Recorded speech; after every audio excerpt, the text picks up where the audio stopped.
She was fired for bringing her son to work, until her new boss walked in and said, "I was that kid."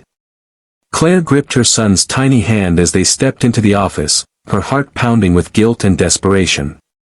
It was barely 7 a.m., and little Noah, only 6 years old, still had sleep in his eyes and clutched his worn stuffed dinosaur like a shield. She had no choice. His school was closed due to a gas leak, and every sitter she called had said no. She couldn't afford another missed day. Rent was due, her fridge was nearly empty, and after working 2 jobs to stay afloat, she was hanging on by threads. Claire hoped that if she kept Noah quiet and occupied in the corner of her cubicle, no one would notice. But someone did. Just after lunch, her manager stormed over, frowning at the sight of Noah sitting quietly with crayons and paper. "This is a place of business," he snapped. "This is unacceptable. No questions, no sympathy. Just a cold decision handed down in less than 5 minutes. Fired. Effective immediately." As Claire packed her things, her hands shook, not just from anger, but from the crushing fear of not knowing how she'd survive the next month. Noah, sensing her sadness, tugged at her coat. "Did I do something bad, Mommy?" She knelt, choking back tears. "No, baby. You didn't do anything wrong." That night, she cried herself to sleep on the couch while Noah softly snored, curled under a blanket beside her. 2 days later, Claire returned to the building, not to beg, but to pick up the last of her belongings. She walked through the lobby, head down, until a man she didn't recognize called out, "Excuse me, are you Claire Benton?"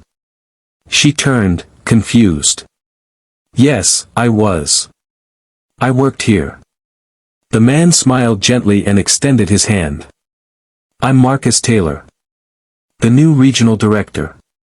I just started this week." Claire hesitated, unsure what to say.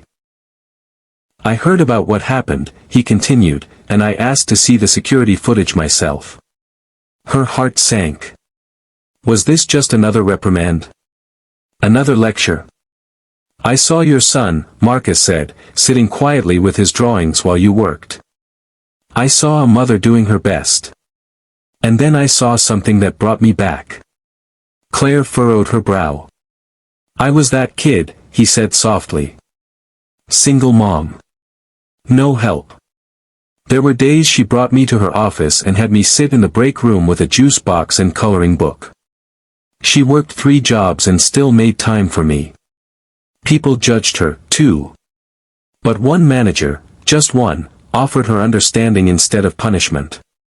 That man helped change our lives." Claire's eyes welled up, her breath caught in her throat. No one had ever shared a story like that with her, not at work, not ever. Marcus continued, "I've reinstated your position, with a raise. And we're creating a new family support policy. Because no parent should be punished for doing their best." Claire couldn't speak. She only nodded, tears streaming down her cheeks. In the weeks that followed, she became more than just an employee, she became a voice. With Marcus's support, she helped design a workplace policy that allowed for emergency child accommodations, parent resource groups, and flexible scheduling. And something even more unexpected happened. Co-workers began sharing their own stories, of raising kids alone, of helping younger siblings, of fighting to survive. One afternoon, during a company meeting, Marcus stood at the podium and gestured toward Claire. "Let me be clear," he said, "our strength isn't just in our profits. It's in people like Claire, who show up every day with courage, grace, and heart. She reminds us all what compassion looks like." The room erupted in applause. Claire looked around at the sea of faces, some tearful, some smiling, all changed. She wasn't just seen anymore, she was valued. And more than that, she had helped create a workplace where no one would have to choose between their paycheck and their child. Because sometimes, all it takes is one person to remember what it's like to be that kid, and another to believe that kindness can still change the world.